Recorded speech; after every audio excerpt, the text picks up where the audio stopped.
Esse vídeo aqui, ele é um adendo, ele é uma continuidade ao vídeo intitulado Getúlio Vargas. Por quê? Porque aquele vídeo ele vai até ali, mais ou menos, ele aborda as questões de leis trabalhistas que o Vargas criou e a queda dele em 45, mas aqui eu quero falar do governo Vargas de 50 a 54, que é quando Vargas é eleito, em 1950, e ele governa democraticamente através de uma eleição. Tá? Então, o Getúlio ele vai iniciar uma política nacional desenvolvimentista. O que significa isso? Significa que o Brasil ele, ele passa a se desenvolver internamente com os direitos trabalhistas que ele já tinha criado lá de 30 a 45,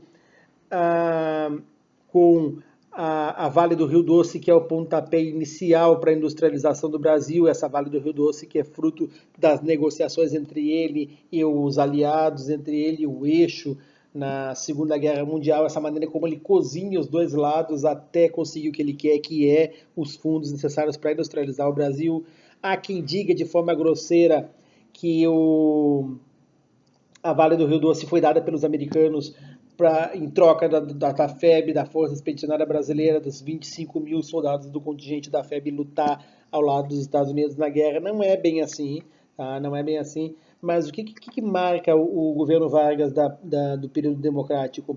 Marca a política nacional desenvolvimentista, ou seja, o Brasil enquanto potência econômica, enquanto qualidade de vida do brasileiro, enquanto país autônomo perante as outras nações.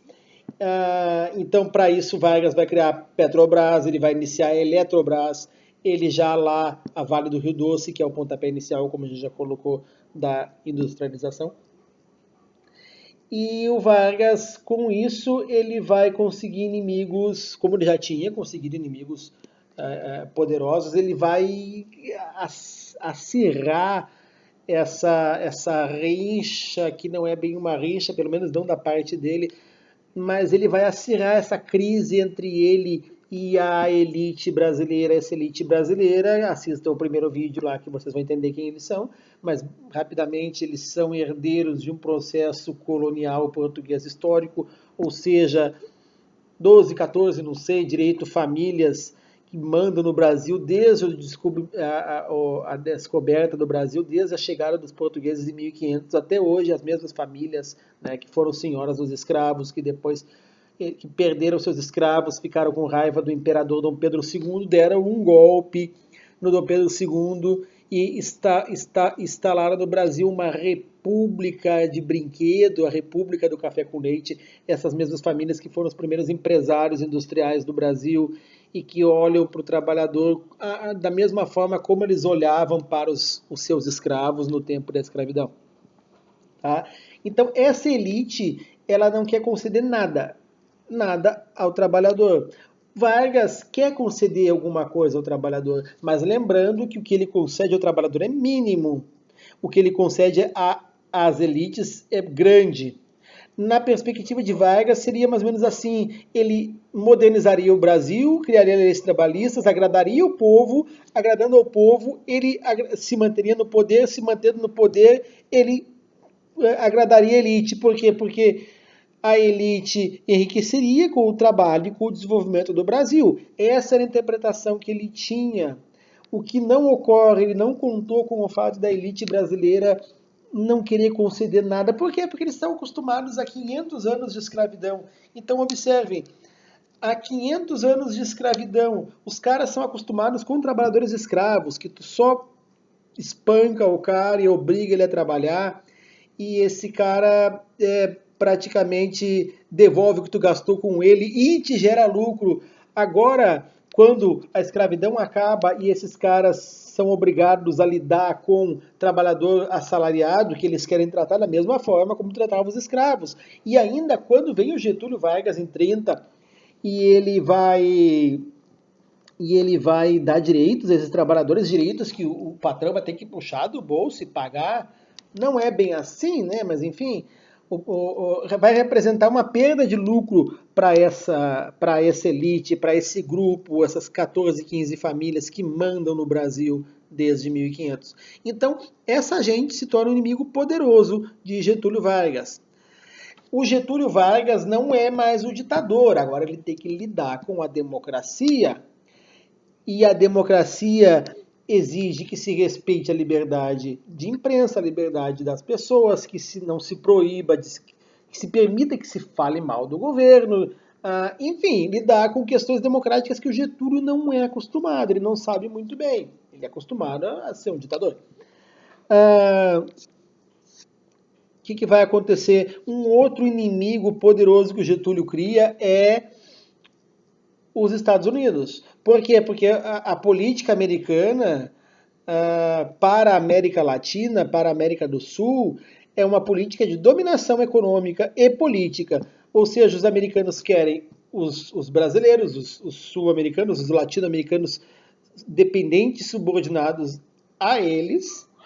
E quando Getúlio propõe uma política de desenvolvimento e nacionalismo, mas um nacionalismo de verdade, tá, gente? Nacionalismo de criar uma indústria brasileira, um capitalismo brasileiro, de criar algumas empresas estatais brasileiras, tá? E de transformar o Brasil numa potência, sem baixar a cabeça para ninguém. É um nacionalismo de verdade, não é nacionalismo de brincadeira. Quando Getúlio propõe um nacionalismo econômico e político, os americanos não gostam. Quando Getúlio propõe direitos trabalhistas lá antes, e quando Getúlio dá continuidade a isso, a elite brasileira não gosta. Então a elite brasileira vai se unir com a elite internacional e começar uma campanha para destruir o Getúlio. Mas como é que tu destrói? Eles não queriam matar o Getúlio fisicamente, eles queriam destruir o Getúlio moralmente. A morte física do Getúlio não seria positiva para eles. O Getúlio deveria permanecer vivo, sair derrotado do governo, acusado de corrupção, e é o que eles começaram a construir o discurso puritano anticorrupção, jogaram a culpa de fatos de corrupção em cima das costas do Getúlio, culpas que ele tinha, mas a maioria de culpas que ele não tinha. Envolveram pessoas corruptas com o Getúlio, algumas eram realmente envolvidas, mas a maioria não era. Então houve toda uma jogada, se pegou toda a corrupção que existia e toda a sujeira da política, porque a política é uma coisa suja, e se colocou na conta do Getúlio. Como é que a elite brasileira e os americanos faziam isso? Eles utilizavam a mídia. A mídia era, naquela época, a televisão, que no caso era a TV Tupi, que era a televisão mais poderosa da época. Eles utilizavam o jornal, principalmente o jornal não, a rádio, principalmente a Rádio Globo, e o jornal, a imprensa, o jornal de uma forma geral. E existia um jornalista chamado Carlos Lacerda, ele que cria esse discurso puritano anticorrupção, e é ele que vai detonar o Getúlio. Ele vai ter um canal, ele vai ter um programa no canal da Tupi, que é o canal poderoso da época, onde todo dia, ou sei lá, ele vai ter continuamente um espaço grande nesse canal de televisão para falar mal do Getúlio, para apontar a corrupção que existe e a que não existe. A maioria dos casos que ele aponta não são reais, ou são, mas ele distorce de forma que ele transforma o Getúlio no grande culpado, no grande mal do Brasil. O Getúlio, que era muito querido pelo povo até então, porque tinha criado leis trabalhistas e as pessoas eram muito gratas a isso, porque o povo brasileiro é acostumado a não ter nada, quando tem um pouquinho já se torna muito grato. O povo perde esse carinho pelo Getúlio e começa a ver o Getúlio como um cara do mal.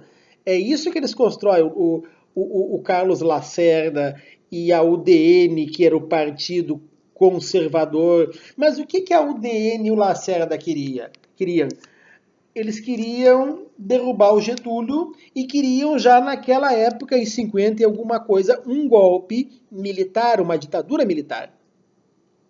E aqui cabe um adendo. A ditadura militar de 64, que vai de 64 a 85, a ditadura militar, ela é isso. ela é uma ditadura para proteger os interesses de dominação americana sobre o Brasil e para proteger os privilégios, os benefícios e privilégios dessa elite escravagista. Quem manda na ditadura de verdade é a elite escravagista latifundiária e os Estados Unidos. No Brasil, no Chile, na Argentina, na América Latina, quem coordena as ditaduras são os americanos, vem de cima. Então se pega a elite do país, no caso do Brasil, a elite latifundiária, associada com interesses americanos, se coloca, essa gente manda nas Forças Armadas que vão lá, depõe o presidente e toma o poder. Era esse tipo de coisa que o Lacerda e a UDN e os conservadores da época queriam contra o Getúlio, ou seja, retirar os direitos trabalhistas garantidos pelo Getúlio, os Estados Unidos se adonar da indústria estatal que o Vargas tinha criado, tá? Assim como está acontecendo agora a Petrobras, enfim. Interesses da elite e dos Estados Unidos. E aí o Getúlio foi desmoralizado. A crise foi aumentando em torno dele, ele não sabia lidar com a democracia, com a liberdade de imprensa. O auge da crise em torno da figura do Getúlio, então, foi quando o segurança pessoal do Getúlio, o Gregório Fortunato, acredito que por iniciativa própria, porque o Getúlio, como político astuto que era, não daria um tiro no próprio pé dessa forma, mas o auge dessa crise foi quando o guarda-costas do Getúlio, o Gregório Fortunato, manda matar o Carlos Lacerda. Não consegue matar o Carlos Lacerda e o tiro sai pela culatra. A bala do Lacerda pega um militar, não me lembro a patente do militar agora, mas era Vaz o nome dele, era enfim, não recordo a patente, também não é muito importante. Mas esse militar, ele é um militar, o que é forte para o Brasil, e ele é um pai de família. E ele morre. Então a imprensa vai cair em cima com essa, né, a culpa, quando se o Gregório Fortunato coordena esse atentado, a culpa obviamente cai diretamente em cima do Getúlio, porque o Lacerda é o grande inimigo do Getúlio, né, e na cabeça do Gregório era só matar o Lacerda e pronto. Então a culpa cai em cima do Getúlio. O Carlos Lacerda aparece com um tiro no pé, que não se sabe se é real, se questiona o tiro no pé do Lacerda, se questiona o calibre da bala e a maneira como o pé dele não foi destruído e aquela bala, né? Enfim, o Lacerda aparece com um tiro no pé, fica feroz no discurso dele, ele foi atentado contra a vida dele, mataram um pai de família, fala da viúva do cara, dos filhos do cara, enfim, se chega ao auge da crise do ódio que se cria contra o presidente Vargas. O Vargas faz uma reunião na noite de 24 de agosto de 54 no Palácio do Catete, no qual ele é pressionado para renunciar. E é Major Vaz, o cara que morre no atentado da rua Tomeleiros, tá? Major Vaz. Aí o Getúlio faz uma reunião na qual ele declara que ele só sai morto do Catete. E ele se retira dessa reunião com essa última fala. E essa reunião acaba tarde da madrugada. Nessa madrugada, o Getúlio, não sei se redigiu, se ele já tinha redigido, mas enfim, ele dá um tiro no próprio peito e ele manda uma carta-testamento dirigida à nação, na qual ele vai especificar exatamente como acontece as relações políticas e econômicas do Brasil, a elite associada com a elite internacional, que não quer que o país se desenvolva e que caíram em cima dele, desmoralizaram ele para isso. E aí ele vai explicar que ele desenvolveu o Brasil através de uma economia de autonomia, que ele diminuiu a pobreza, a miséria, e que agora essa elite vai levar ele à morte, que a culpa dele morrer é da elite. Pois bem, quando Getúlio morre, imediatamente o jogo vira. A opinião pública, as multidões que estavam contra o Getúlio, quando ele morre e essa carta vem a público, lida pelo ministro João Goulart, que mais tarde vai ser o presidente João Goulart, quando essa carta vem a público e o Getúlio aparece morto, a opinião pública vira. As pessoas que estavam com ódio do Getúlio passam a lembrar do tempo do Getúlio, pai dos pobres, né? Pai dos pobres e mãe dos ricos, mas tudo bem. A elite passa a lembrar do Getúlio, pai dos pobres. A elite não, desculpa, o povo passa a lembrar do Getúlio, pai dos pobres. Há uma comoção muito grande, talvez a maior comoção da história do Brasil. As pessoas choram pela morte do Getúlio e é registrado casos de infarto, de gente que morre por causa disso, tomam as ruas, quebram a sede da UDN. O Carlos Lacerda, quando ele soube pelo rádio que o Getúlio tinha morrido, ele imediatamente foge do Brasil, porque ele sabe que vai sobrar para ele a sede do Partido Comunista Brasileiro, que também era contra o Vargas naquela época, também se aliou ao discurso da UDN anti-Vargas, né, o Mar de Lama e tal, é invadida e quebrada pelo povo, e há uma grande comoção. Então, o que acontece? A morte do Vargas, ela é a vitória política do Vargas. E a vitória pessoal, porque se vivo e se saísse do governo, ele sairia desmoralizado, talvez até preso, e cairia na lata de lixo da história, mas uma vez que morto por culpa dos inimigos, e ele lembra o povo do bom governo que ele foi e causa essa comoção, e imediatamente ele joga o próprio cadáver nas costas dos inimigos, né? É genial o que ele faz, ele morre como um golpe político e ele mostra o grande no sentido de político astuto e entendedor da ciência política. Ele mostra o grande político que ele é quando o último ato dele é se retirar da vida, como uma jogada política, se retirar da vida para evitar a sua desmoralização, para evitar o retrocesso, para evitar que a elite tomasse o poder e destruísse o que ele tinha conquistado, a indústria nacional e as leis trabalhistas, e evitar o golpe militar, que já naquela época o Carlos Lacerda e a UDN já estavam, junto com os americanos e a elite brasileira, já estavam planejando o golpe militar. Então o suicídio do Getúlio atrasa o golpe militar em 10 anos. Tá? E consta que quando a filha dele, Alzira Vargas, chega no quarto e ele está atirado, com a carta na mão, ela disse que ele está sorrindo, ele sabe que ele venceu. E se vocês forem ler a carta testamento do Getúlio, ele vai dizer lá, ele vai colocar lá, ele vai dizer que ele faz o drama, ele se coloca como um mártir, ele diz, né, que as aves de rapina querem o sangue do povo e eu ofereço meu sangue em holocausto. Forte. E ele vai dizer que eu era escravo do povo e hoje me liberto. Né? Isso causa uma grande comoção e ele consegue a vitória política. Ele consegue ser lembrado até hoje como grande estadista, estatuto e modernizador do Brasil. Há que se lembrar sempre, como eu coloquei no outro vídeo, há um Brasil pré-Getúlio, ao Brasil agrário, rural, atrasado, antiquado, e há o Brasil pós-Getúlio, que é industrializado, tecnológico, moderno. Tá?